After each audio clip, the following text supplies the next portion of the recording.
La glace au pôle sud fait plus de 2 miles d'épaisseur. Elle est suffisamment lourde pour écraser un sous-marin. Donc, lorsque le radar chinois a détecté un immense espace ouvert sous la station Kunlun, ils ont supposé qu'il s'agissait d'un bug. Ce n'est pas si simple cependant. Les relevés ont montré une forme géométrique parfaite, un hangar massif caché dans l'obscurité. Ils ont envoyé une caméra dans le trou de forage pour voir par eux-mêmes. Le flux vidéo montrait un mur métallique exempt de givre et vibrant d'énergie. Ils ont trouvé la seule chose qui n'aurait jamais dû être trouvée. Et puis, les cris ont commencé. L'anomalie de Kunlun. Vous voyez, en 2018, la Chine a décidé qu'elle en avait fini avec les suppositions. Ils ont envoyé une équipe au point le plus reculé du continent, un endroit appelé Dome A. Ils ont construit la station Kunlun juste au-dessus de la couche de glace la plus épaisse du monde. Leur mission officielle était d'étudier le changement climatique. En gros, ils disaient qu'ils cherchaient de vieilles bulles d'air piégées dans la neige. Mais ce n'était pas toute l'histoire. Ils ont apporté un radar pénétrant le sol de haute puissance qui est généralement utilisé pour trouver du pétrole ou des bunkers. Et quand ils l'ont allumé, ils ont trouvé quelque chose qui défiait les lois de la géologie. Voici le deal. La roche naturelle a un aspect désordonné sur le radar. Elle disperse le signal. Mais cette chose, elle était lisse. Les ondes de radar l'ont frappée et sont revenues dans une courbe parfaite et propre. Elle était enterrée sous 2 miles et demi de glace solide. Le poids de cette glace aurait dû écraser n'importe quoi. Mais cette structure tenait bon. Elle avait la forme d'un dôme massif à peu près de la taille d'un stade de football. Les scientifiques à la surface ont vérifié leur machine. Ils pensaient leur cherchant que le froid avait endommagé les capteurs. Ils ont recalibré et ont relancé le radar. La même image est revenue. Un dôme parfait et creux caché dans l'obscurité. Ce n'est pas si simple cependant. Dès que le faisceau radar a frappé l'objet, le réseau électrique de la station a clignoté. Les capteurs magnétiques ont dysfonctionné. C'était comme si l'objet savait qu'il était observé. Le chef de l'équipe, un homme qui avait passé 20 ans sur la glace, a regardé les données et a réalisé que ce n'était pas une formation rocheuse. La nature ne crée pas de ligne droite et elle ne fait certainement pas de dôme parfait profondément sous terre. Ils ont étiqueté le site Anomalie G1. Pékin a donné l'ordre de garder le silence. Il fait il ne voulait pas que les Américains ou les Russes chantent ce qu'ils avaient droit à ce qu'ils avaient trouvé. L'équipe a reçu l'instruction de passer du scan au forage. Ils allaient percer un trou droit dans le mystère. Mais il y avait un problème. La glace à cette profondeur n'est pas comme la glace de votre congélateur. Elle est soumise à une telle pression qu'elle agit comme du béton et quoi que ce soit là-dessous émettait une étrange interférence qui rendait les forêts émoussées plus rapidement que la normale. L'équipage travaillait par équipe, luttant contre le froid brutal. La machinerie grognait et produisait des étincelles. Mais plus il descendait, plus les relevés devenaient étranges. À 2000 de profondeur, la température aurait dû être stable. Au lieu de cela, elle a commencé à monter. Pas de beaucoup, juste quelques degrés. Mais en Antarctique, c'est un énorme drapeau rouge. Cela signifiait que quelque chose là-dessous générait de la chaleur. Un volcan, peut-être. Mais les volcans ne créent pas de pulsations magnétiques qui perturbent les communications radio toutes les 30 secondes. Et tenez-vous bien, les pulsations étaient rythmiques. Boum, comme une horloge qui tic-tac dans les profondeurs. L'équipe a commencé à devenir nerveuse. Ils étaient isolés, à des milliers de miles de LED se tenant au-dessus de quelque chose qui se réveillait. L'ingénieur en chef voulait s'arrêter. Il a dit que les vibrations du forage pourraient déclencher un effondrement, mais les ordres du quartier général étaient clairs. Ne pas s'arrêter tant que vous n'avez pas atteint l'objectif. Il voulait savoir ce qu'il y avait sous le capot. Ce que la plupart des gens ne réalisent pas, c'est que l'Antarctique a toujours été entourée de rumeurs. De vieilles cartes des années 1500 montrent de la côte sans glace. Des pilotes ont signalé avoir vu d'énormes ouvertures dans la neige.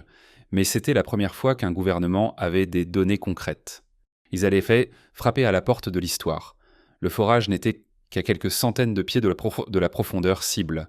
La tension dans la tente de commandement était si épaisse qu'on pouvait la couper avec un couteau. Ils étaient sur le point de briser un seau qui avait été fermé pendant des millions d'années. L'équipage se préparait alors que la mèche plongeait une dernière fois dans l'inconnu. La couche impossible. Le son d'un forêt frappant la roche est un craquement bas et grinçant. Le son d'un forêt frappant un vide est un cri aigu lorsque la tension se relâche. C'est ce qui s'est passé à 3 heures du matin. La plateforme a soudainement tangué en avant. La résistance est tombée à zéro. Ils avaient percé. Ils avaient percé. Mais là, au lieu de frapper de l'eau ou de la roche, la mèche tournait dans l'air vide. Ils avaient franchi le dôme. Immédiatement, un souffle d'air a jailli du trou de forage. Cela sentait l'ozone et le vieux métal, une odeur qui n'avait pas sa place dans l'air le plus pur de la Terre. Tout le monde est obsédé par l'idée de trouver une vie extraterrestre, mais personne ne pense aux conséquences de la trouver réellement. L'équipe a rapidement remonté la tige de forage. Ils ont échangé la mèche contre une caméra à fibre optique haute définition et un ensemble de capteurs.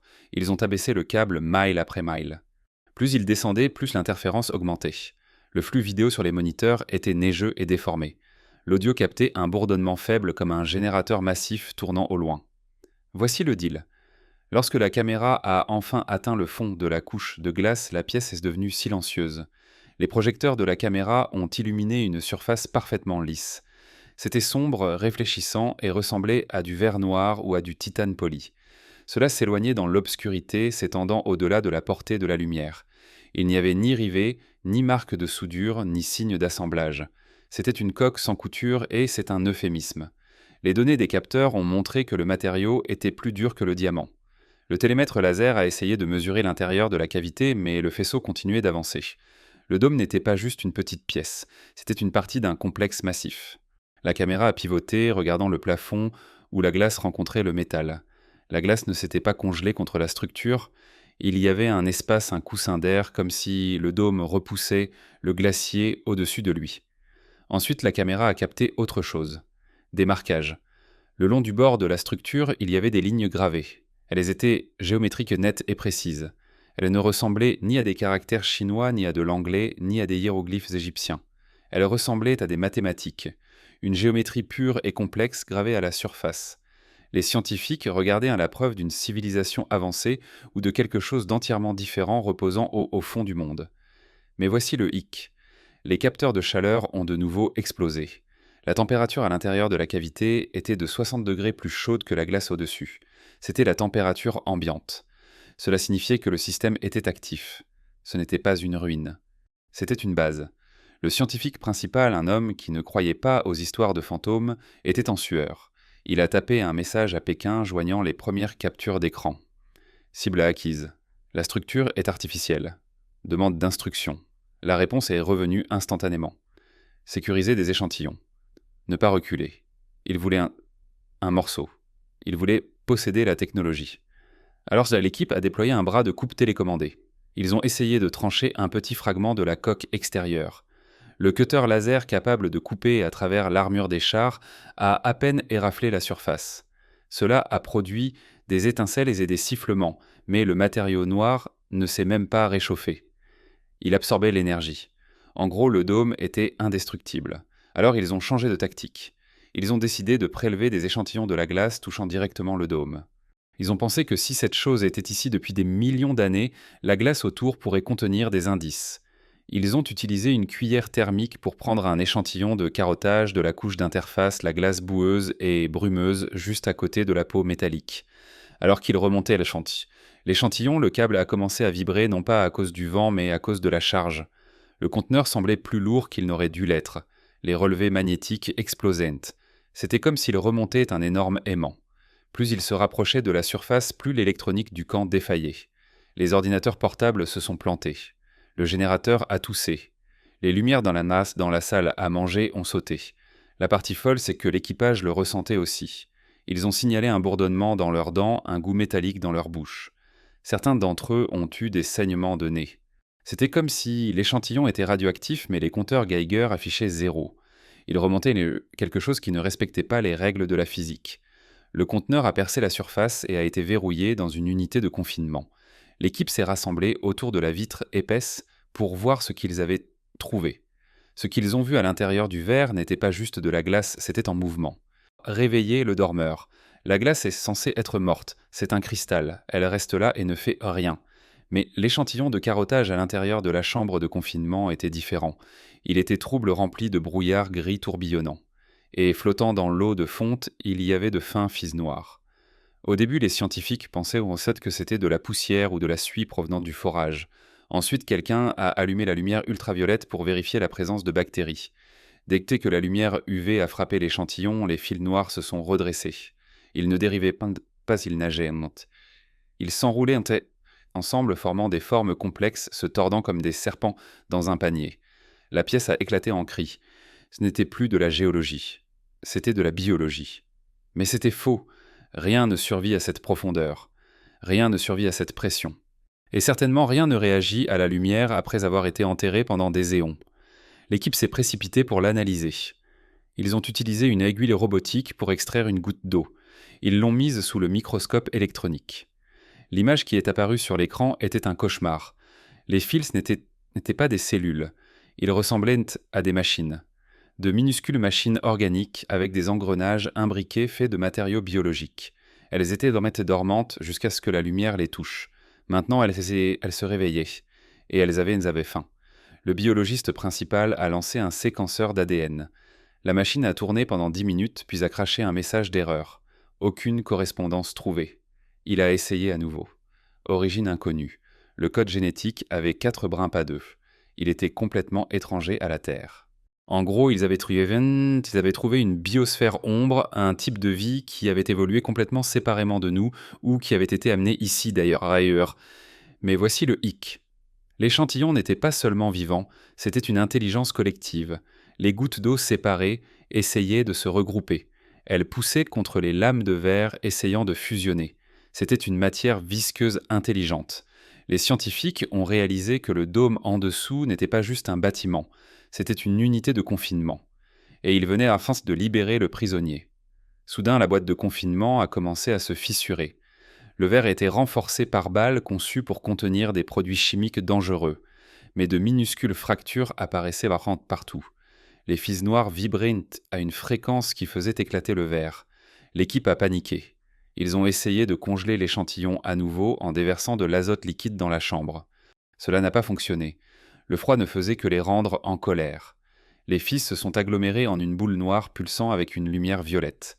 Tout le monde est obsédé par l'idée d'un virus échappé d'un laboratoire. Mais c'était pire. C'était un matériau biologique ancien et brut qui pouvait réécrire l'ADN. L'un des jeunes chercheurs, un jeune homme nommé Chen, s'est approché trop près. Un joint sur la boîte à gants a cédé. Une petite bouffée de brume s'est échappée. Elle a touché sa peau. Il n'a pas crié. Il a juste fixé sa main. Les veines de son bras sont devenues noires instantanément. L'infection a grimpé le long de son bras en quelques secondes, se déplaçant de manière visible sous la peau. Il est tombé au sol convulsant. Ses yeux se sont révulsés, et le blanc de ses yeux est devenu entièrement noir. Il a commencé à parler, mais ce n'était pas du chinois. C'était une série de clics et de sons grinçants. Les mêmes sons qu'ils avaient entendus sur les interférences radio. L'entité dans la glace le prenait. Le reste de l'équipe a reculé terrifié. Ils ont scellé la porte du laboratoire enfermant Chen à l'intérieur. Mais il s'est levé, anormal et raide, et a regardé directement la caméra.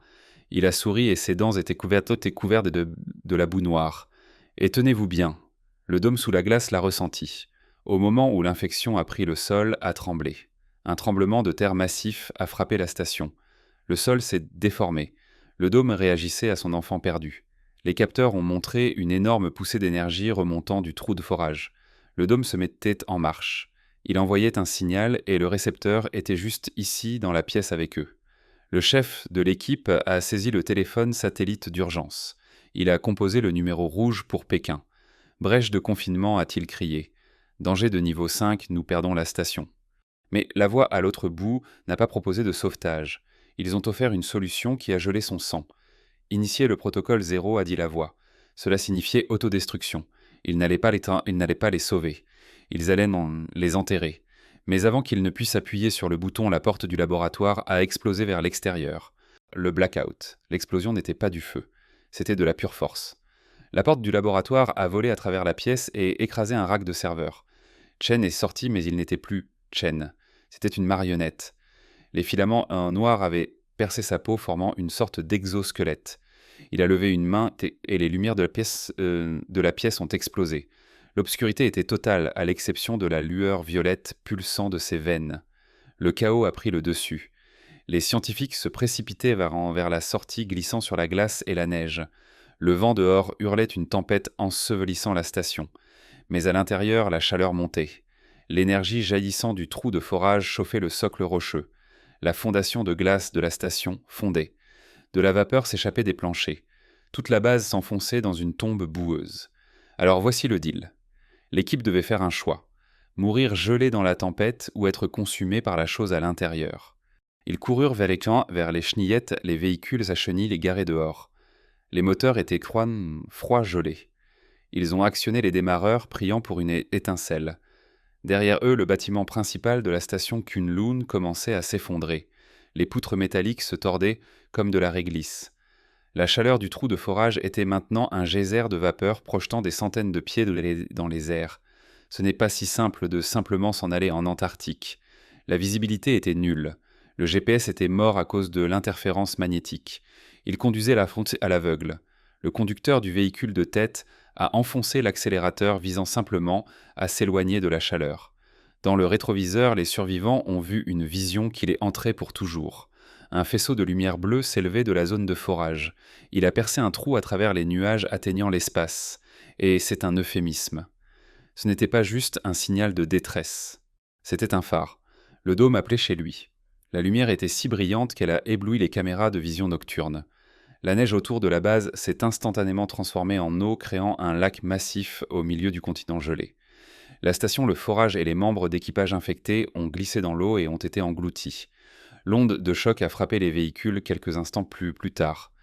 Elle a soulevé les lourdes chenillettes du sol et les ont roulées à travers la neige, se retournant encore et encore. Quand elles se sont enfin arrêtées, le silence est revenu. Le faisceau bleu s'est coupé. La chaleur a disparu. L'eau gelée a scellé le trou instantanément. C'était comme si rien ne s'était passé, juste le vent et l'obscurité. Seuls 3 survivants ont réussi à sortir de ce véhicule. Ils se sont regroupés en vérifiant leurs badges de radiation. Les badges étaient noirs complètement exposés. Ils savaient qu'ils étaient des hommes morts en marche. Mais il leur restait une chose, un disque dur. Le chef d'équipe avait arraché le serveur avant de fuir la tente de commandement. Il contenait les scans radars, les vidéos de la caméra du dôme et la vidéo de l'infection. Ils ont marché pendant 12 heures dans la tempête jusqu'à ce qu'un avion de ravitaillement de la côte repère leurs fusées éclairantes. Lorsque l'équipe de secours les a récupérés, ils n'ont pas dit un mot. Ils ont juste remis le disque. Ils ont été transportés vers un hôpital militaire en Chine et placés en isolement. On leur a dit qu'ils avaient souffert d'hallucinations dues à une fuite de gaz. On leur a dit d'oublier tout. Mais voici le hiac. Vous ne pouvez pas supprimer des données car une fois qu'elles sont là. Quelqu'un à l'hôpital a fait une copie. Quelqu'un qui a vu les brûlures sur leur peau et savait que ce n'étaient pas des engelures. Le disque a circulé de main en main, crypté et caché jusqu'à atteindre Internet. Ce court extrait du dôme et du flash de lumière est tout ce qui reste de l'expédition Kunlun. L'histoire officielle est que la station a été fermée pour des mises à niveau. Ils disent que l'équipage est rentré sain et sauf. Mais en regardant les images satellites de cette semaine-là, on peut voir une immense cicatrice thermique dans la glace au dôme A, un cercle parfait où la glace a fondu et a regelé. Le gouvernement dit qu'il est parti, mais les fichiers fuités disent qu'il attend simplement. L'avertissement silencieux. Des semaines plus tard, la vidéo a atteint les coins sombres du web. Elle était granuleuse et tremblante, mais on pouvait clairement voir la courbe métallique du dôme et le flash bleu aveuglant. Puis aussi, vite qu'elle est apparue, elle a été supprimée. Page non trouvée. Vidéo supprimée. Elle a disparu. Mais Internet n'oublie jamais vraiment. Les gens l'avaient déjà téléchargée. Ils ont analysé les images. Ils ont vu la géométrie impossible. Ils ont vu la peur dans les yeux des scientifiques. Joe Rogan en a parlé. Il a posé la question que tout le monde se posait. Pourquoi l'Antarctique est-il si gardé ? Pourquoi toutes les puissances mondiales ont-elles signé un traité pour ne jamais se battre là-bas, mais aussi pour ne jamais laisser les civils explorer librement ? C'est le seul endroit sur Terre où tous les ennemis, États-Unis, Russie, Chine, travaillent ensemble. Peut-être ne protège-t-il pas la glace ? Peut-être garde-t-il la prison ? Les documents fuités décrivent la glace vivante comme une arme biologique ou peut-être un agent de terraformation. Si cette substance pénètre dans l'océan, elle pourrait réécrire la biologie de la planète entière. Les filaments prospèrent dans l'eau froide. L'Antarctique est le plus grand réservoir d'eau froide sur Terre. Si le dôme a libéré plus de ce matériau pendant l'explosion, il est déjà dans l'écosystème. En gros, nous avons peut-être déclenché une invasion au ralenti. Les scientifiques qui ont survécu n'ont pas été vus en public depuis 1929. Leurs familles ont été déplacées vers de nouvelles villes. Leurs noms ont été effacés des listes universitaires. C'est un classique nettoyage. Mais le signal est le problème. Des opérateurs radio-amateurs en Amérique du Sud et en Australie ont signalé des pulsations étranges et rythmiques venant du sud depuis ce jour-là. La pulsation se répète les 42 minutes. Toutes les 42 minutes. C'est trop lent pour une machine, mais trop rapide pour un événement géologique. Cela ressemble à un phare ou à un compte à rebours. Le gouvernement chinois a envoyé 2 autres expéditions dans la région, mais cette fois, ce sont des convois militaires, pas des scientifiques. Ils construisent un périmètre autour du dôme A. Ils ne forment plus. Ils construisent un couvercle. Alors voici le deal, nous regardons toujours le ciel pour des menaces. Nous nous inquiétons des astéroïdes ou des extraterrestres qui descendent. Mais la vérité effrayante est que la menace a toujours été ici. Elle dormait sous nos pieds, enfouie dans le froid. Et nous venons de la réveiller. La découverte à la station Kunlun n'était pas un triomphe de la science. C'était un tir de semonce. Le dôme est toujours là-dessous. La glace a gelé au-dessus du trou cachant à nouveau les secrets. Mais la signature thermique reste. Les satellites montrent un point chaud constant au dôme A. Quelque chose génère de l'énergie. Quelque chose est actif. La question est ce que se passera-t-il quand cela décidera de remonter à la surface? Nous pensons être les maîtres de cette planète, mais nous ne sommes que des locataires vivant sur le toit et le propriétaire vient d'allumer les lumières dans le sous-sol. Nous devons nous demander si connaître la vérité vaut le risque. Parce que la prochaine fois, le dôme pourrait ne pas juste envoyer un signal, il pourrait ouvrir les portes. Que pensez-vous? Le gouvernement cache-t-il une civilisation ancienne sous la glace ou était-ce juste une expérience militaire qui a mal tourné? Et si cette glace vivante est réelle, est-elle déjà dans nos océans? Faites-nous part de vos pensées dans les commentaires. Et si vous voulez voir plus de mystères qu'ils ne veulent pas que vous sachiez, appuyez sur ce bouton j'aime et abonnez-vous à la chaîne. Merci de votre attention.